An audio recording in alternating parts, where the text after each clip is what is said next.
Okay, excellent. Okay, so what I'd like to do is split the show into two parts, roughly a quarter and three quarters or something like that. So I'll spend just several minutes on the question of Rabbi Akiva Eiger. So Rabbi Akiva Eiger asked that the Gemara says that we're doing. I'm just muting everyone because I'm getting a bit of cross-contamination. Okay, Rabbi Akiva Eiger asks that why does the Gemara need to introduce a kikar or a tinuk in order to have tiltal of heta along with issa? Surely anyway you have that because you have a mace, the dead body, which is Muktza, and you have a mitar, which is not Muktza, bed's not Muktza. So once we assume the mitar isn't a bossis, which is what we're assuming, then you're always carrying Muktza and non-Muktza together. So asked Rabbi Akiva Eiger and left it as a Tzarachian in his Gillian Hashas, as the Tzarachian Gadol. The Rishash answered the question by suggesting that the mitar is tofel, is insignificant to the mace, and therefore you're not carrying an item of heta plus an item of issa.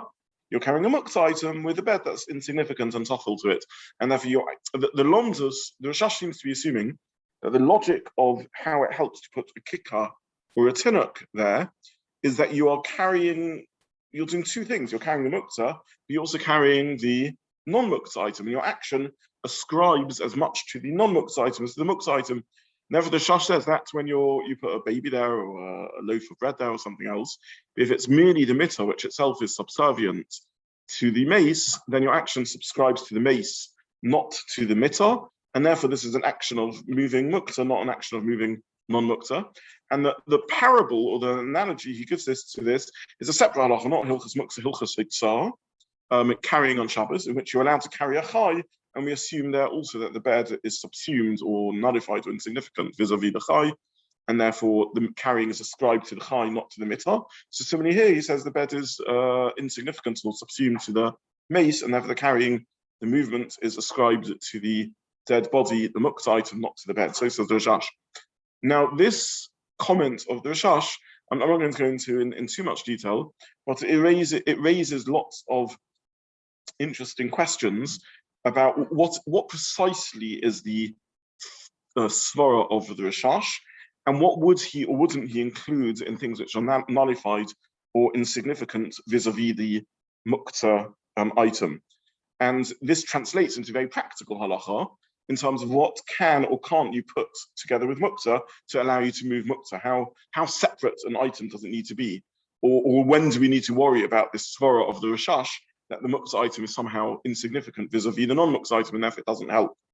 So it's clear that you can't just take the Rishash on a black and white level. You can't just take it on face value, because the Shulchan Aruch in Siman Shin Yud Aleph Sif Daled says explicitly, or brings explicitly, a view that if the mace is clothed in wearable clothes, that would already be enough to resolve this problem, because you are no longer just moving the dead body, which is Muktza, you're also moving the clothing, which isn't Muktza. Clothing is not Muktza, and therefore that would be enough. Now, the clothing is clearly insignificant compared to the mace. It's toffel to the mace, and I think most of us would agree to that. And none that it's the ksus. I mean, the whole logic of clothing is it's sort of an item of clothing, and not a burden that you carry. And nonetheless, that's enough, according to the Shulchan Aruch, to resolve the issue of moving the mace, because you have a Muktza item, the mace, the dead body, and a non-Muktza item, the clothing, and therefore you don't need. Therefore, that's enough to be a non-Muktza item. So the Rishash can't mean on a simple level.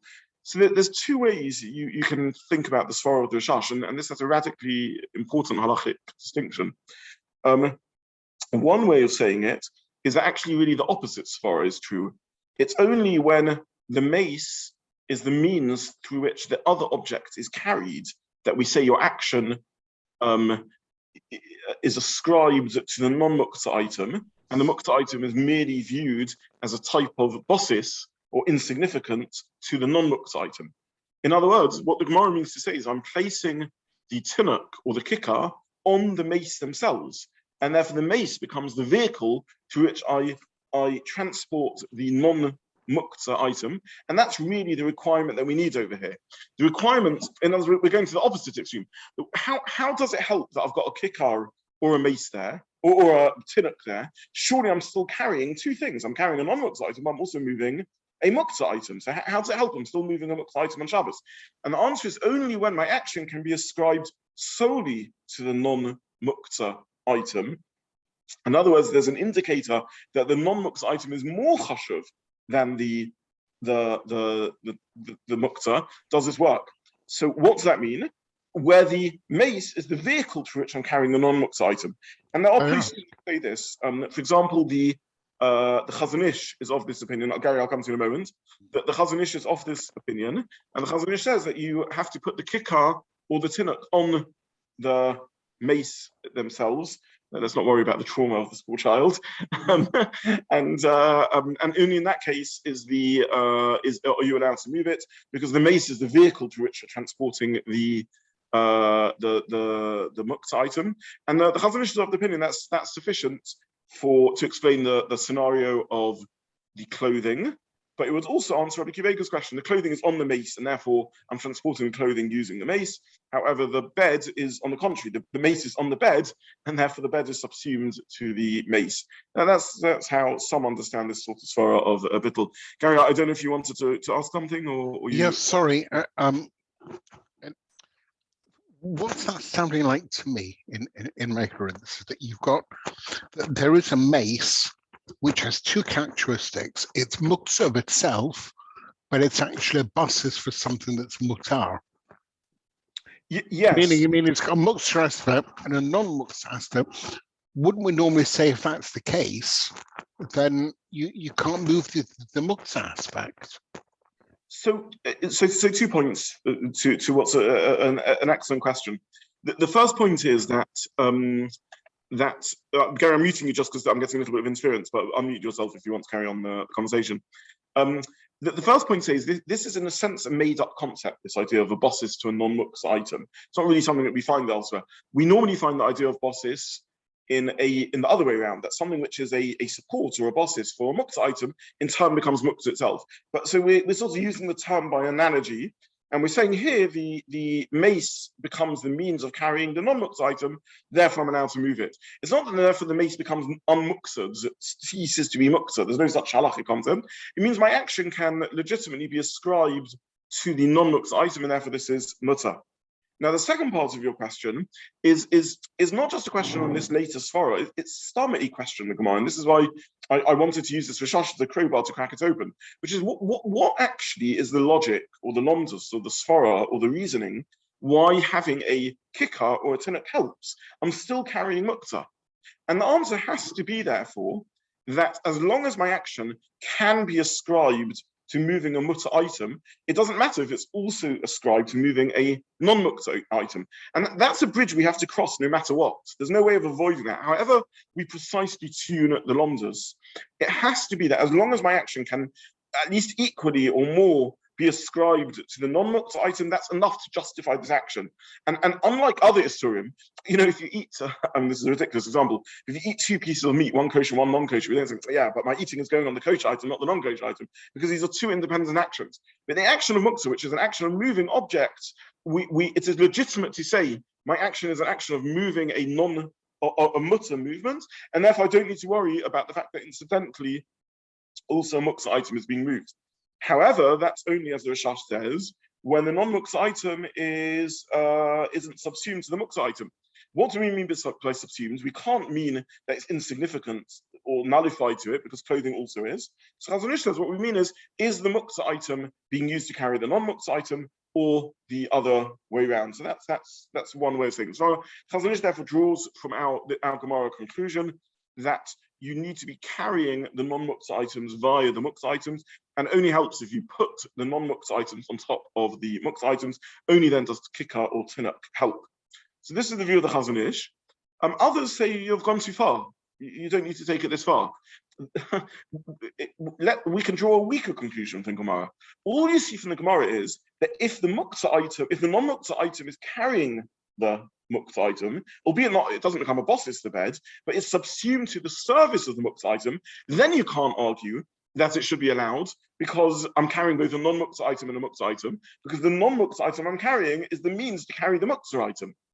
However, as long as they're of equal seniority, that's sufficient. And therefore they say the bed can't help with carrying the mace because the bed is the vehicle to carry the mace.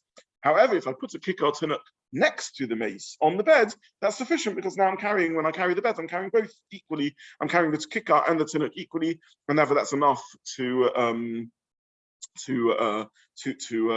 my action to be ascribed to both, and therefore to be lenient. So in brief, everyone agrees that a mitzvah isn't, as per Rabbi Kiva pointing out, the mitzvah is not enough to allow the carrying of the mace. Why? Because the mitzvah is there to serve the mace. It's the vehicle that carries the mace. What is enough to allow the carrying? Why is a kikkar and tinuk enough? Either because the mace is serving them, and only in the case where the tinuk and kikkar are on the mace, or no, maybe you don't need that as long as it's being carried separately, equally, they're both resting on the mitzvah, that would be enough. And this is such as the halachic conclusion. So, yeah. No, not as far as I know. There's not a significant number of sources around this topic. So. Again, I wish I knew Hilchos Muktza well enough to say that with a great degree of confidence. But as far as I could see in my working around the sukkah, I couldn't find any other ironclad sort of proofs or ayahs for this logic.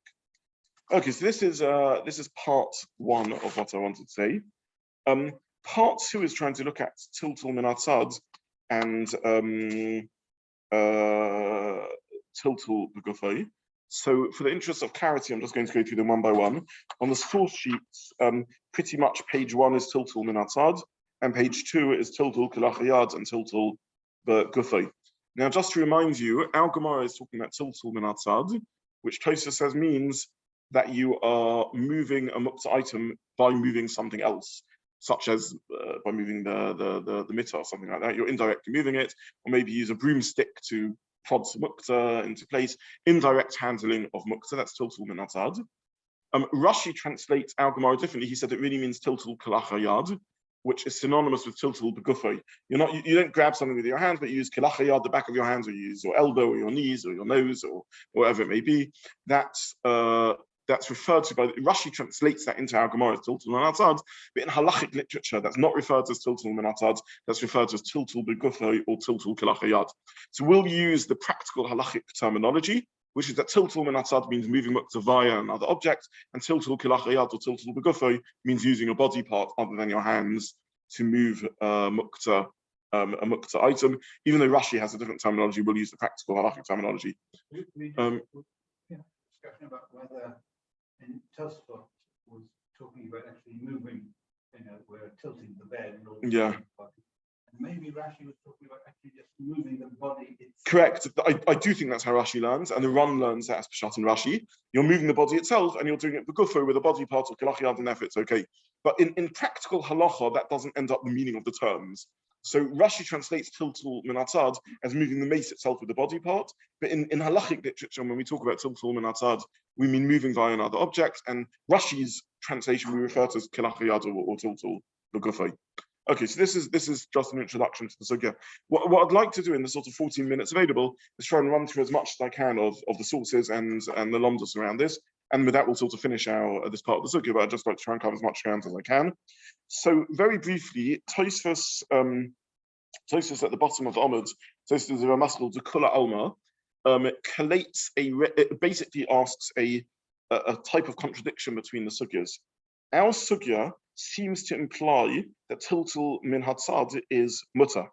And the reason it seems to imply that is because when it works through the different ways of explaining the arguments over here, it says either they are arguing over tiltul min hatzad itself, or everyone agrees that tiltul min hatzad is allowed, and they're arguing over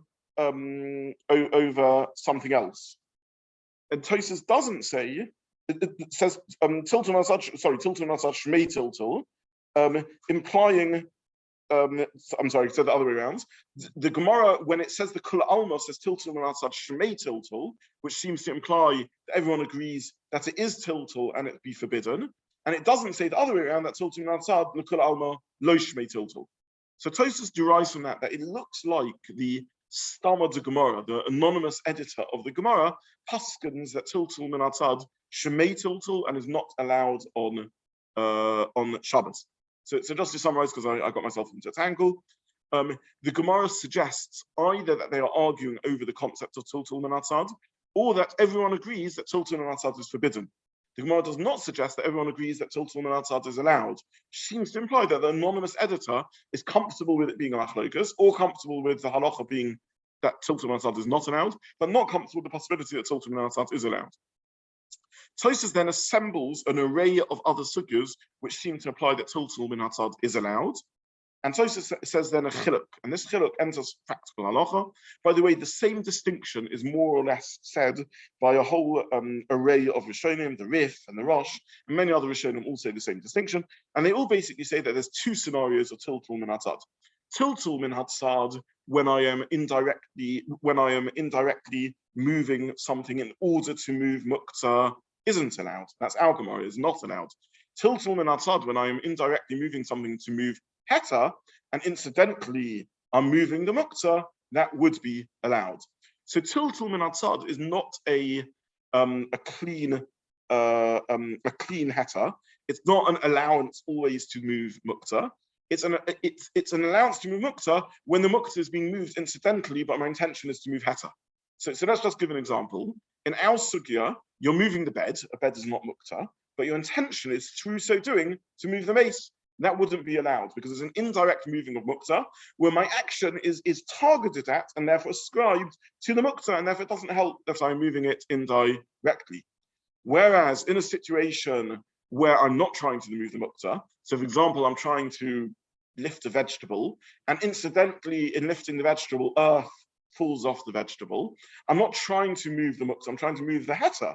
It just happens to be that the Muktza is moving. In that case, it would be allowed. That's the case of Tiltul min Atzad being allowed, and this is the psak of the Shulchan Aruch as per the source sheets that I printed. So if you look through the Shulchan Aruch, that's what comes out. So this is really the first point that I wanted to make. The second point that follows on from this is there is a machlokas haposkim.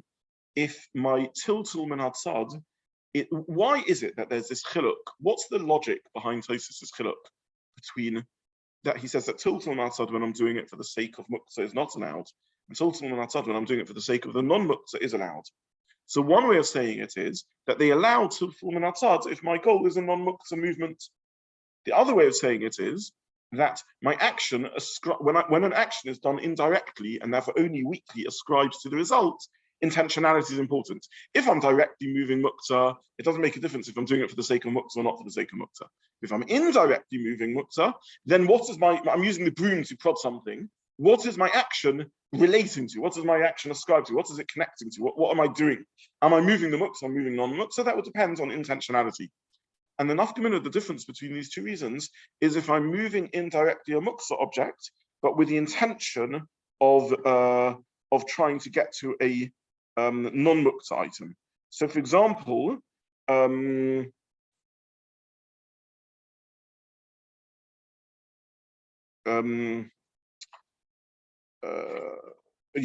leave the example just in the interest of time, and I'll stop there.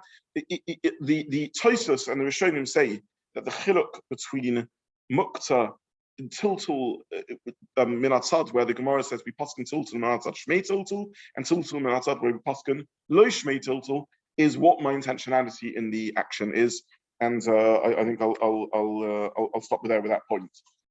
The final point that I put on the source sheet is an interesting comment in source 6 and 7 from the Shmir Shabbos Gilchosa, and other places can say it, the Shvitzas Shabbos, the Or Tzion from Rabbi Tzion Abashon and others.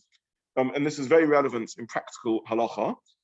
They argue that if I'm moving a small part of a Muktza item, but I'm not moving the whole Muktza item, this would also be a tiltul min hatzad. This would be an indirect type of equivalent to tiltul min hatzad. Yes, this would also be an indirect type of movement. Sorry, yes, equivalent to tiltul min hatzad.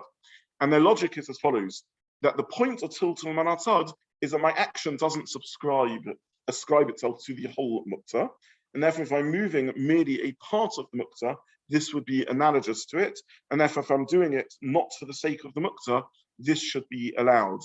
And an old-fashioned example of this is someone who wishes to wipe their hands on the tail of a horse.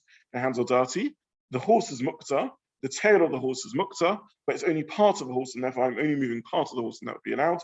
Modern-day scenarios of this are Rabbi Zobin Shiur, which is opening or closing a car door, assuming there's no maras ein and assuming not triggering a light. The car is Muktza, but the car door is merely a small flap on the car, part of the car. Or Rabbi Zobin in Shiur Shabbos, I put the footnote here, talks about moving the peg on a time switch. I want to alter my time switch on Shabbos, and so he's talking about when where it's groma or whatever, I want to make the time switch stay off longer, or whatever it may be. The peg is Muktza. Nonetheless, he says you can move it because you are only moving a small part of the Muktza item. So this is another sort of extended ramification of the halacha of tiltul min hatzad. What about it's allowed to offer tiltul min hatzad? So there again, because you're moving it for the sake of a non-Muktza need. So again, the same lomdus, that if you're moving something indirectly of Muktza for the sake of a non-Muktza functionality, then again that would be allowed. Same sorry. Why doesn't separation work in Snom? So psik reisha is a lomdus in melacha. In other words, a creative activity. To what degree am I the performer of the creative activity? Muktza is not a melacha. Muktza is not creative activity. Muktza is about what am I engaging with and how am I engaging with something which is set aside for non-engagement. Yeah, we'll dig deeper into this into tiltul begufa. We'll get back to this story a little bit more clearly.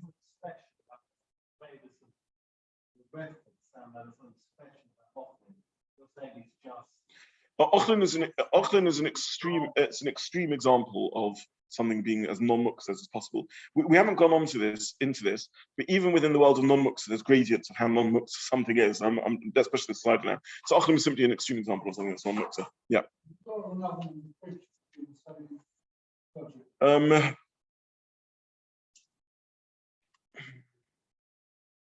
For those online, they just asked about a door of an oven or a fridge. Well, a fridge is probably not Muktza. A fridge shouldn't be Muktza. It is plugged in, but its use is not a Muktza use. It's a cupboard. It's a cupboard. And the oven also is non-Muktza with respect to the uses that you can make of an oven on Shabbos, which is taking food out, let's say, or whatever is a heter use of an oven. Let's say taking out food, for example. I'm just seeing on moving the door. Yeah. It is designed to open, but the question is whether its use is designated as a Shabbos use or not. A car door is also designed to open and close. The problem is the car is Muktza, whereas the fridge's use is a non-Muktza use, and therefore there wouldn't be a problem with opening and closing the door. An oven can be used for Muktza use, baking, and it can be used for maintaining food warm on Erev Shabbos and taking it out on Friday night, in which case it would be mutter. So again, the same thing as a non-Muktza use. So an oven would be technically klisha melachot issa laheta, something like that. That'd be the designation of an oven. It has a double use. It's klisha melachot issa and it's also klisha melachot laheta. Yeah. I paused because of Max's comments. Most people do not think that something fundamentally having an electric source in an oven itself makes it Muktza. You still need to ask yourself another question, which is good, but what use is there for it? So for example, if I have a fan, now plugging in a fan on Shabbos is also obviously, as is plugging in the oven or the fridge on Shabbos. But the fan's use in an oven itself is not a Muktza use, and therefore if I want to change the direction of the fan, or I have a long extension cord and I want to move my fan from my dining room to my bedroom because I'm hot at night, or I want to swivel it so it faces where I'm sitting, it should be allowed on Shabbos, or it should be allowed. plugging in is Muktza, but the fan in and of in itself has a non-Muktza functionality, which is cooling me down. And therefore, I should be able to move the fan on Shabbos. This is the opinion of the majority of poskim, that in and of in itself, just because something carries electricity within it, doesn't make it Muktza. My Rebbe, Rabbi Zobin, in line with the thinking of many briskers, does not hold it. They believe that carrying within it electricity in and of in itself makes something Muktza. That's certainly not the consensus of most poskim. That's what I was saying. Because you mentioned Maritayan. Yes. I thought Maritayan applied, but in that didn't really matter. Once something could be Maritayan. Yeah, this is a very short question. I'm going to put Maritayan on the side. Maybe one day I'll give it. It really is a dedicated sugya that we deserves to be learned very, very seriously. The sugya Maritayan. Yeah, but you're correct. A pure Maritayan, even is Batina, is a problem. But yeah, okay. No, it deserves discussing. I'm not going to focus on it now. Let me just talk briefly about tiltul b'gufay. So the logic of tiltul b'gufay is a different sort of logic, which is I'm not engaging in a normal manner with the muktza at all. Muktza tiltul is I'm taking the muktza for myself. If I'm moving it with my elbow, or the Shulchan Aruch gave examples, if I blow, I think the Ramah gave an example, if I blow at something and cause it to move, or I nudge it, that's tiltul min hatzad. It's not it's tiltul b'gufa. It's not a direct engagement, and therefore that would be allowed. There's considerable discussion amongst the poskim as to the exact parameters of this. So if I use literally my knuckles at the back of my hand to move something, is that actually called tiltul kilachayad? The literal meaning of kilachayad is the back of your hands, but it may be that the back of your hands is not called tiltul b'gufay if it's a normal way to move something. So for example, if I want to brush something away from me, it could be quite regular to use the back of your hands, and therefore that would be considered an engagement. So that's discussion number one. I printed on the source sheet a bit of a discussion in the Mishnah and Shulchan Aruch about sitting on a bench, which is Muktza. Now, from that discussion, you see two principles. Principle number one is that the use of an object, if it doesn't move it, you're allowed to touch a Muktza object on Shabbos. You can't lift or move the Muktza object on Shabbos. That's what tiltul means. You see in the Mishnah Berurah, from his comments about sitting on a Muktza bench, in which he said it's allowed as long as you don't move the Muktza bench, you see that he considers using a Muktza object not to be a problem. You can even use a Muktza object on Shabbos as long as you don't move it. So if you have a Muktza table, you could use it to eat off, but not move it. Again, my Rebbe Rabbi Yitzchak brought a raya from Rabbi Hananel that he disagrees, and he holds that you can't use Muktza. That Muktza is a use is also a forbidden engagement with Muktza items. But the Mishnah Berurah is not of that opinion, and he holds that you can use a Muktza item, you just can't move a Muktza item. And again, I know I'm whizzing through this, but have a look at the Mishnah Berurah in Tiltul B'Gufay, and he says it's allowed. The second thing you see from the Mishnah Berurah, which is difficult to understand, is that he considers yeshiva to be Tiltul B'Gufay, moving something with your body, and therefore it's allowed when you sit on a bench, a Muktza bench. He says that you can even move it when you're sitting, because that's not tiltul, but because that's not regular tiltul, that's tiltul b'gufay, moving with your body. Now this is difficult to understand because seemingly the allowance to move Muktza with your body is if it's not a normal way of moving it. It's not a rule that movement is only with your hands, a gezeras hakosov, that moving Muktza is only forbidden with your hands, but moving Muktza is allowed with your body. It's the normal way to move Muktza is with your hands, to move things is with your hands, and therefore if you move with your elbow, that's not a normal way to engage with Muktza. However, yeshiva, sitting, is a normal way to engage with benches and chairs, and therefore, why wouldn't that be forbidden? So a possible answer, and this needs thinking through, would be that it may be a normal way to use a chair, but maybe it's not a normal way to move a chair. I mean, most of us don't move benches or chairs by shuffling them around with our bodies, and therefore maybe that's what the Mishnah Berurah is saying. In which case, the Mishnah Berurah is saying a beautiful omdas. He says you can sit on a broken chair. The use in and of in itself isn't a forbidden engagement with the Muktza, and you can even sit on the chair and move it if it wobbles by sitting on it, and you can move it, because even though it's usual to sit on a chair, it's not usual to move a chair, to carry a chair around like that, and therefore this is called tiltul b'gufay, and therefore is kilachayad is not the usual way of moving a chair, and therefore would be mutter on Shabbos. The final discussion that you see in the Mishnah Berurah, the same Mishnah Berurah again, is that he says that he brings a me'iri, and this seems to be consistent with the Mishnah Berurah's view all the way through, that tiltul begufay is only allowed if there is some sorach for it. So even though tiltul begufay, unlike tiltul min hatzad, is allowed even the tzorech Muktza, there has to be some need to do so, and you shouldn't do it in a needless case. So just to summarize, tiltul min hatzad, as per Tosfos, is only allowed when you're doing it for the sake of a mutter item, not when you're doing it for the sake of the osa item. So you can lift up radishes even though earth will fall off them, but you can't move a mace by moving a mitter to move a mace, because in the case of the mitter, your indirect movement of the muktzah is being done for the sake of the muktzah. In the case of the radish, your indirect movement of the muktzah is for the sake of a mutter thing. So that's point number one. Tiltul begufay, we allow even when it's being done for the sake of the muktzah. You want to move muktzah out of the way so it doesn't get ruined. You can kick it with your foot. So that's an explicit Mishnah Berurah. However, you shouldn't do it for no reason whatsoever, just you're fidgeting or you just want to move things around. You do still need a tzorach, even with tiltul and atzad. Again, that comes out from the Mishnah Berurah. So we'll stop there for today because we've run out of time. But I think that gives us a little bit of a summary of the main relevant sugyas. Thank you very much to everyone, both live and online. I hope you have a good summer, and BeChammah will resume on the 4th of September. Yeah, thank you. Okay. Thank you.